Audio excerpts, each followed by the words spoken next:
जाग चुकी, जनता ये समझ चुकी है। उसने निश्चित पैरामीटर तय कर रखा है। उस पैरामीटर में जो भी व्यक्ति खरा उतरेगा उस निश्चित रूप से जनता उसको आगे बढ़ाएगी। लड़कियों को तो 8,500 रुपये मिलना चाहिए, टकाटक टकाटक टकाटक। तो सबसे ज़्यादा दोषी नरेंद्र मोदी जी हैं कि वो बांट रहे हैं।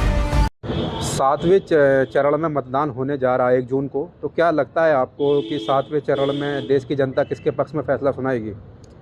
देखिए, वास्तव में देश की जनता जो है वो पहले से ही तय कर रखी है कि हमें किस व्यक्तित्व के साथ जाना है और कौन वास्तव में इस देश के लिए एक अच्छा काम कर सकता है, जो देश के हित में हो, समाज के हित में हो और हर व्यक्ति के जो है हित में हो।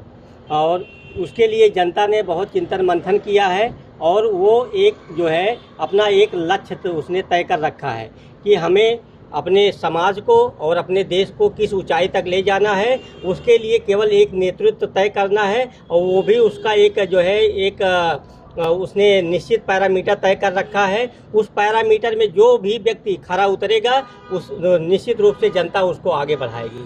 देश की जनता के बीच में क्या मुद्दे हैं, जिस तरह से बेरोजगारी, महंगाई, गरीबी और विकास, ये सब मुद्दे बनते हैं और फिर बाद में कहीं ना कहीं पीछे छूट जाते हैं, तो देश की जनता जैसे युवा हैं तो वो क्या सोचकर वोट करेंगे या कर रहे हैं?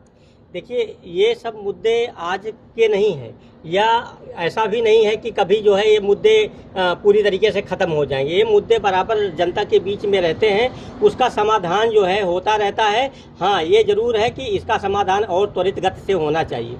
धन्यवाद। क्या मुद्दे रहेंगे इस बार चुनाव करते वक्त, चुनाव में वोटिंग करते वक्त 7वें चरण में? जिस तरह 6 चरणों के अंदर वोटिंग हुई है, बेरोजगारी, महंगाई, गरीबी का विपक्ष ने मुद्दा बनाया। प्रधानमंत्री जी ने 2047 तक भारत को विकसित राष्ट्र बनाने की बात कही। तो आपको क्या लगता है, और आपने भी 6ठे चरण के अंदर वोटिंग की है, तो क्या मुद्दे सोचकर आपने वोटिंग की है?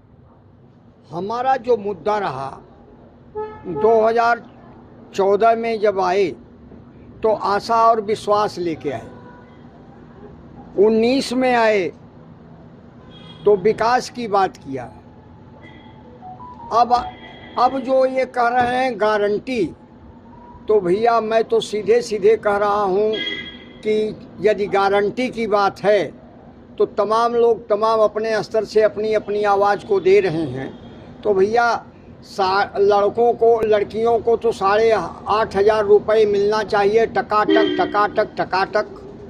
लेकिन पंडित जी, इतना पैसा आएगा कहाँ से? जिस तरह से राहुल गांधी कह रहे हैं कि खटाखट 1 तारीख को आ जाएगा। नहीं, टकाटक टकाटक। हाँ, ठीक है, टकाटक भी इतना पैसा कहाँ से आएगा? देश के खजाने में इतना पैसा तो है भी नहीं। अब आप ये बताइए, खजाने की बात जब कर रहे हैं तो नरेंद्र मोदी जी जो देश के प्रधानमंत्री हैं, ये कहाँ से ला करके दे दिए? ये तो कांग्रेस की जो 5 किलो योजना है, ये तो कांग्रेस की थी। अब कांग्रेस को आप ले लिए। अच्छा, एक मिनट पंडित जी, जिस तरह प्रधानमंत्री मोदी जी ने एक अपनी रैली के दौरान कहा कि आप फ्री का राशन लेते हो, अगर आप वोट नहीं दोगे तो आपको पाप लगेगा। ये फ्री का राशन नहीं है ये। लेकिन प्रधानमंत्री मोदी जी कह रहे हैं कि पाप लगेगा अगर आपने वो नहीं दिया। पाप तो नरेंद्र मोदी को लगना चाहिए कि आप बांट रहे हैं। दोषी दोनों होता है, याद करिए, देने वाला और लेने वाला। ऐसा पहले से नियम बना हुआ है। कोर्ट भी कहती है कि दोनों दोषी हैं। तो सबसे ज़्यादा दोषी नरेंद्र मोदी जी हैं कि वो बांट रहे हैं। रही बात रोजगार, बेरोजगार, ये बराबर मुद्दा अब बना रहेगा, क्योंकि 3 बार के बेरोजगारों को रोजगार इतने जल्दी नहीं मिल पाएगा। लेकिन जहाँ तक जनता समझ चुकी है, जनता जान चुकी है, जनता जाग चुकी है, अपने हिसाब से किसी की बात सुनेगी नहीं। जनता अपने हिसाब से 7वें चरण में अपना जाकर के धीरे से मुहर लगा देगी और घर आके बैठ जाएगी। 7वें चरण के अंदर प्रधानमंत्री मोदी जी खुद बनारस से उम्मीदवार हैं। हाँ। तो क्या लग रहा है, जिस तरह से भारतीय जनता पार्टी ने 5 लाख वोटों से प्रधानमंत्री मोदी जी को जिताने का टारगेट रखा है, तो क्या लगता है प्रधानमंत्री मोदी जी कितने मतों से वहाँ से चुनाव जीत सकते हैं? भदोही बनारस में कोई अंतर है नहीं। जी, भदोही बनारस में कोई अंतर नहीं है। अब सिवाय यह है कि मैं प्रदेश कार्यालय पे हूँ। हाँ।